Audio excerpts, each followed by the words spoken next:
ఇవేనా మీరు కన్స్ట్రక్షన్ చేస్తారా లేకపోతే వేరే కన్స్ట్రక్షన్ అవుతుంది. కన్స్ట్రక్షన్ ఫీల్డా లేకపోతే రియల్ ఎస్టేట్లో రా? Real estate. రియల్ ఎస్టేట్ ఏం పరిస్థితి ఎట్లా ఉంది? రియల్ ఎస్టేట్ మొత్తం పొంగి పొర్లుతున్నట్టుగా తెలంగాణ రాష్ట్రంలో? లేదండి, చాలా రాంగ్ అది. అంతేనా? ఏమవుతుంది?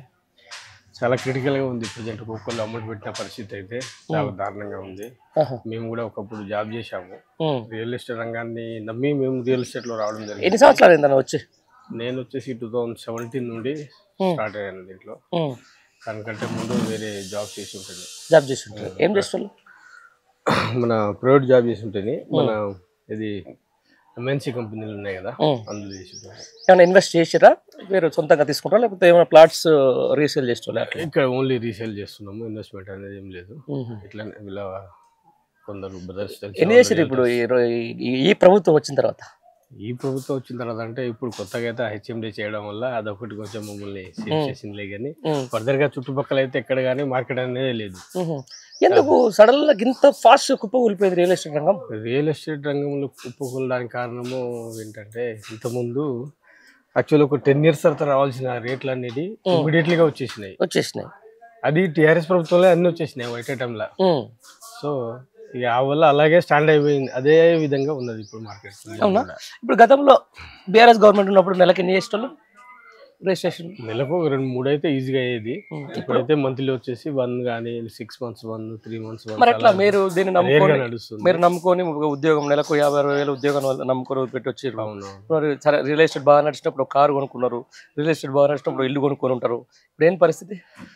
ఇప్పుడు సిచ్యువేషన్ బాగాలే అసలు. ఇప్పుడు ఇది వదిలేసి అందులో వెళ్దామన్నా ఆ పని చేయలేకపోతున్నాము. ఇదేమో దీనికి అలవాటు పడిపోయినాము.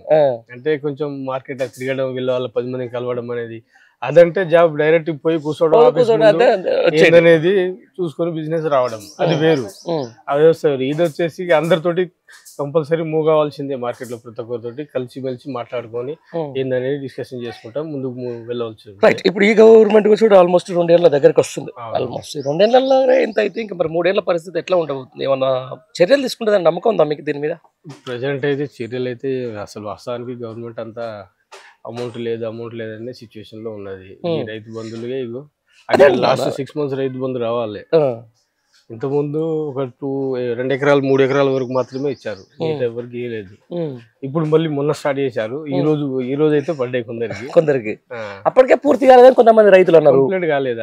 ఒక 4 ఎకరాల వరకు మాత్రమే ఇచ్చారు లాస్ట్ టైం. ఇప్పుడు మళ్ళీ స్టార్ట్ చేసారు. మరి ఇక ఎన్ని ఎకరాల వరకు ఇస్తారో తెలియదు. అంతే సార్, అదొక మార్కెట్. ఆ మార్కెట్ సంబంధించిన అటు పెడతాం. మనం రియల్టర్ రంగానికి సంబంధించిన దాంట్లో ఇప్పుడు చాలా మంది దీని మీద నమ్మి బతుకుతారు కదా. రియల్టర్ నిజంగా కోపం మీద ఉన్నారా ఈ ప్రభుత్వం మీద ఈ రియల్టర్లు అందరూ, లేకపోతే రియల్టర్స్ అసలు లేరు ప్రజెంట్ అయితే. ఇంత ముందు ఒక 100 మంది ఉంటే ఇప్పుడు ఒక 20 మందికి వచ్చిర్రు. ఒక్కొక్కళ్ళు వాళ్ళ సిచ్యువేషన్ అంటే ఏం చదువుకున్నా గానీ, ఏం చదువుకున్న వాళ్ళు కూడా రియల్ ఎస్టేట్ రంగంలో వచ్చిర్రు, చదువుకున్న వాళ్ళు కూడా వచ్చిర్రు. సరే కొంతమంది ఇప్పుడు ఇక హోటల్ పంట కూడా అలా జాబ్ చేసుకుంటా, పని చేసుకుంటా, సూపర్వైజర్ చేసుకుంటా జీవిస్తున్నారు. మళ్ళీ బ్యాక్ వెళ్ళిపోయారు. ఎందుకు ఇంత మంచి ఆదాయ వనరు అయినటువంటి రియల్ ఎస్టేట్ రంగాన్ని ప్రభుత్వం ఎందుకు చిన్న చూపు చూస్తుంది? చిన్న చూపు గవర్నమెంట్ అంటే ఇప్పుడు రేట్ల ఒకటే ఇష్యూ. ఇదే మెయిన్ ఇష్యూ ఏంటంటే రేట్లు పెరగడం వల్లనే పెద్ద ఇష్యూ అయింది. ఇప్పుడు తగ్గిస్తారా మరి? మీరు ఒక ప్లాట్ ఒక 40 లక్షలకు ఒక 100 గజాల ప్లాట్ తీసుకున్నారు, మీరే అనుకున్నారు. మరి ఇప్పుడు ప్రభుత్వం ఏం చేస్తుంది? రియల్ ఎస్టేట్ రంగం మొత్తం పడిపోయింది కాబట్టి దీన్ని 30 లక్షలకి అమ్ముతారా?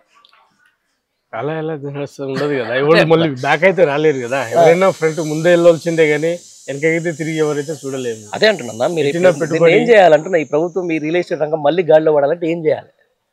ఇక ఏదైతే ఉందో వన్ సైడ్ మొత్తం అటు శంకర్పల్లి, హైటెక్ సిటీ, మాదాపురం అటు సైడే తీసుకెళ్లారు అన్ని రంగాలను. అక్కడ కూడా లేదు కదా, మేము అక్కడ కూడా అడుగుతున్నాం. ఆడ ఇంకా హై రేంజ్ అయిపోయినాయి రేట్స్ అన్ని. ఈ చుట్టుపక్కల అవే ఐటీస్ కంపెనీ చుట్టుపక్కల వచ్చినాయి అనుకో, అంటే ఇటు విజయవాడ హైవే కానీ, వరంగల్ హైవే కానీ, ఇటు వస్తే ఇటు ఏమైనా భూమి అవుతుంది, భూమి రేట్లు ఏమైనా పెరిగే అవకాశాలు ఉంటాయి. సరే, మీరు అనుకున్న ప్రకారం సీన్ గారు, ఇప్పుడు హైదరాబాద్ చుట్టుపక్కల ప్రాంతాలకు సంబంధించి ఎక్కడ భూమిలో ఉంది రియల్ ఎస్టేట్ రంగం?